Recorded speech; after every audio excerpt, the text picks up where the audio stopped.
Hello friends, the health care today में आपका स्वागत है। आज हम बात करेंगे इन्हेलर्स के बारे में।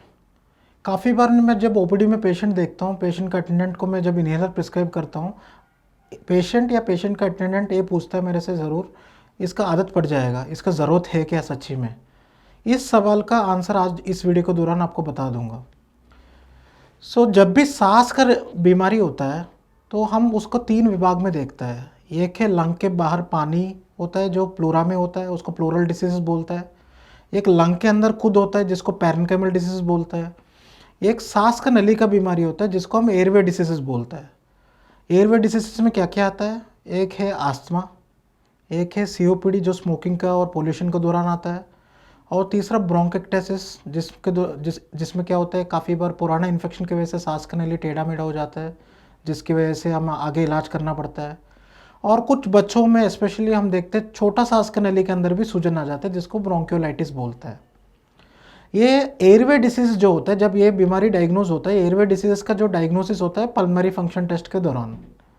जब हम पल्मोनरी फंक्शन टेस्ट करते हैं उसमें कुछ प्रॉब्लम अगर नज़र आता है हमें, तब वो देख के आपको डिसाइड किया जाता है इन्हेलर देना है। अब इन्हेलर के बाद जब आता है, जब जैसा पेशेंट ये पूछते हैं इसका ज़रूरत है क्या, तब हम उनको उनका पीएफटी ज़रूर एक्सप्लेन करते हैं। उनका हाइट, वेट और वज़न के हिसाब से जितना लंग फंक्शन होना चाहिए उतना हो रहा है नहीं हो रहा है, जितना कम है उसके हिसाब से हमारे इन्हेलर का डोजिंग डिसाइड होता है। अब इन्हेलर एक माध्यम है जल्दी से एयरवे के तक दवाई पहुंचवाने के लिए। जैसे किसी का आंख का प्रॉब्लम होता है, हम आंख का ड्रॉप यूज़ करते हैं, टैबलेट तो यूज़ नहीं करते। जैसे किसी को चमड़ी में प्रॉब्लम है, हम लोशन लगाते हैं या ऑइंटमेंट लगाते हैं सो दैट चमड़ी में डायरेक्टली काम करे।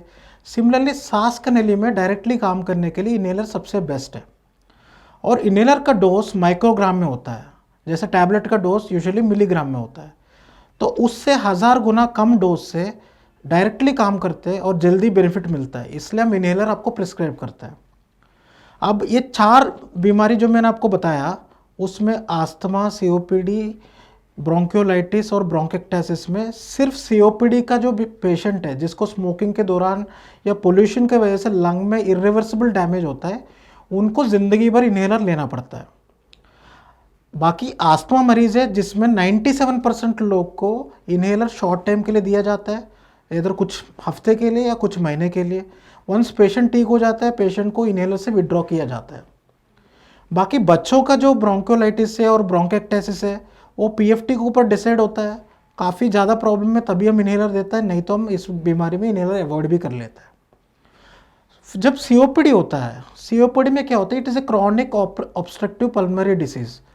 उसमें क्या होता है, बीमारी को अगर आप इलाज नहीं करेंगे इन्हेलर रूप में, बीमारी आगे बढ़ता जाएगा, आपका लंग का फंक्शन कटता जाएगा। तो वो प्रिवेंट करने के लिए हमें आपको लाइफ लॉन्ग के लिए इन्हेलर देना पड़ता है। बट सोसाइटी में क्या है, एक बार इन्हेलर आ गया उसका डिपेंडेंस आ जाता है, इसका आदत पड़ जाता है, ये सारी चीज़ मैं सुनता हूँ। इसलिए मैं ज़रूर ये बताता हूँ, इन्हेलर शुरू होने के पहले आप डॉक्टर से ज़रूर पूछ लीजिए दैट ये इन्हेलर मेरे को कितना दिन चलेगा।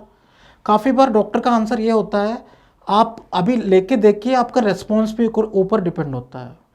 अब आज का डेट पे 90% पेशेंट्स है जो पोल्यूशन से या एयर क्वालिटी ख़राब होने की वजह से जो इन्हेलर देता है वो 2-3 हफ्ते के लिए हम देता है। इसके बाद जैसे पेशेंट ठीक हो जाते हैं हम इन्हेलर बंद किया जाता है। आस्थमा में 90% केसेस है माइल्ड आस्थमा होता है जिसका इन्हेलर कुछ हफ्ते के लिए चाहिए होता है। मॉडरेट आस्थमा है उनको सिर्फ विंटर का दौरान ज़रूरत पड़ता है। सिर्फ सीवियर आस्थमा केसेस है जिसमें 3% होता है टोटल आस्थमा केसेस का, उसमें ज़िंदगी भर दवाई लेना पड़ता है। तो हम उम्मीद करते हैं इन्हेलर के लेके जो भी मिथ्स है वो इस वीडियो के दौरान ख़त्म हो जाए। हम रखें आपका ख्याल।